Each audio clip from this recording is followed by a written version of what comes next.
नमस्कार शेतकरी मित्रांनो, सरकारनं कर्जमाफीचं आश्वासन दिलेलं आहे की 30 जून पर्यंत आम्ही कर्जमाफी करू आणि मुख्यमंत्र्यांनी सुद्धा सांगितले की 1 जुलैला आम्ही त्याची घोषणा करू. मात्र आता महत्त्वाचा विषय असा आहे की यामध्ये ही कर्जमाफी होणार आहे, पण आता कोणत्या शेतकऱ्यांना होणार, काय होणार? मग त्यासाठी आता आपल्याला कर्जमाफी व्हावी म्हणून आपल्याला काय काय कुटाने करावं लागणार आहे ते बी आपल्याला बघावं लागेल. आपल्याकडे काय लय लय मोठं कर्ज नसतंय, 1,00,000-2,00,000 कर्ज. कारण आपल्याला पहिली गोष्ट बँका तर उभंच करत नाहीत. एकूण तिकून दिलं तर ते त्याच्यावर आपलं चालत आहे. पण त्यातली त्यात ज्या काही नॅशनलाइज बँका असतात ह्या तर सरासरी देतच नाहीत. आणि मग ज्या शेतकऱ्यांची बँक म्हणून ओळखली जाती ती आहे जिल्हा बँक, म्हणजे जिल्हा मध्यवर्ती सहकारी बँक. या बँकेच्या माध्यमातून जी काही आपली गाव स्तरावरली सोसायटी असते आणि या सोसायटीच्या माध्यमातून आपला जे सेक्रेटरी असतो, त्याला चेअरमन असतो, त्या माध्यमातून आपल्याला हे कर्ज मिळत असतं. मात्र आपली अपेक्षा असते बा जेवढं लाख 1.5 लाख असेल तेवढं आपलं कर्ज माफ व्हावा आणि आपल्याला पुन्हा कर्ज मिळावा. मात्र त्यासाठी सुद्धा आपल्याला काही गोष्टी करावं लागणार आहे. कारण नॅशनलाइज बँकेचा सगळा डाटा ऑनलाईन आहे आणि मध्यवर्तीचा बँका काही सगळ्या ऑनलाईन नसतात. त्याच्यात आता मध्यवर्ती बँकेनं काय सुरू केलंय की शेतकऱ्यांकडून कागदपत्र गोळा करणं चालू झाले. आणि जर आपल्याकडे कर्ज असेल आणि आपल्याला वाटत असेल की आपलं माफ व्हावं, तर त्यानं जे काही कागदपत्र जमा करायचे सांगितलेले आहेत मग ते बँकेत जमा करायचे किंवा जो काही आपला सेक्रेटरी असतो ज्याला गट सचिव म्हणतात त्याच्याकडे जमा करायचे. पण लवकरात लवकर करा, म्हणजे जे आहे ते. कारण सरकारनं सांगितलेलं आहे की जी माहिती काढणं चालू आहे, कोणाकडे किती कर्ज आहे, कोणत्या शेतकऱ्याकडे किती वर्षाचं कर्ज आहे, अशी सगळी माहिती गोळा करणं चालू आहे.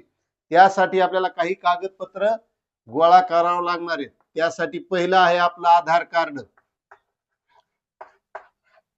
आधार कार्डची झेरॉक्स काढायची आणि त्यांच्याकडे जमा करायची. त्यानंतर दुसरं आहे पॅन कार्ड. त्याच्यानंतर बँकेचं पासबुक.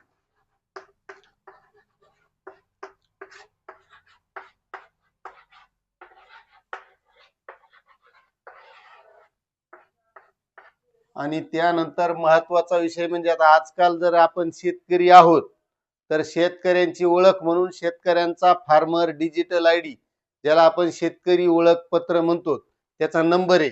त्याचं काही कार्ड असा अधिकृत भेटत नाही, त्याच्यामुळे आपला तो नंबर जो आहे तो फार्मर आयडी नंबर सुद्धा त्याच्यासोबत द्यायचा आहे. शेतकरी ओळखपत्र क्रमांक.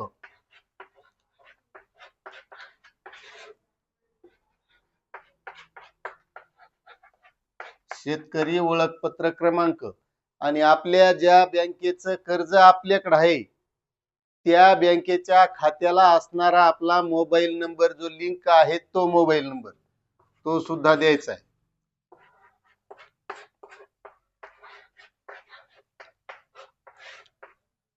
मोबाईल नंबर एवढ्या सगळ्या गोष्टी आपल्याला त्यांना द्यायच्यात. आणि हे बँकेत नेऊन द्या, नाही तर मग जो काही तुमचा गट सचिव असेल सेक्रेटरी त्याच्याकडे द्या. मग या माध्यमातून आणि एक लक्षात ठेवा, आपल्याकडे किती कर्ज आहे काय आहे हे बी माहिती असू द्या.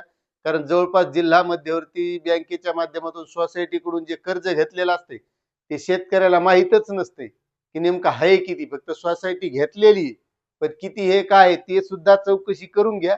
म्हणजे उद्या जर माफी मिळाली, कारण आता सरकारनं सांगितलंय की 30 जून पर्यंत देऊ, आता देईल तेव्हा ते पुढचा भाग राहिला. पण त्याच्यासाठी ज्या काही गोष्टी कराव्या लागतात त्या आपल्याला करणं गरजेचं आहे. त्याच्यामुळे ते सुद्धा आपल्याकडे किती कर्ज आहे तेवढं विचारून घ्या. एवढे कागदपत्र आपण बँकेत नेऊन द्यायचे. मग पुढे जेव्हा कर्जमाफी भेटन तेव्हा भेटन.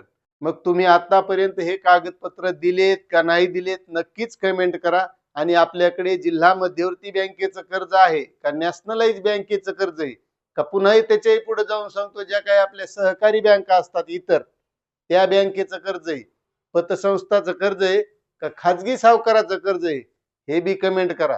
कारण एका शेतकऱ्यानं आपल्या खाजगी सावकाराकडून घेतलेल्या कर्जासाठी किडनी विकण्याची वेळ त्या शेतकऱ्यावर आलेली, तशी वेळ येऊ देऊ नका. एवढीच विनंती.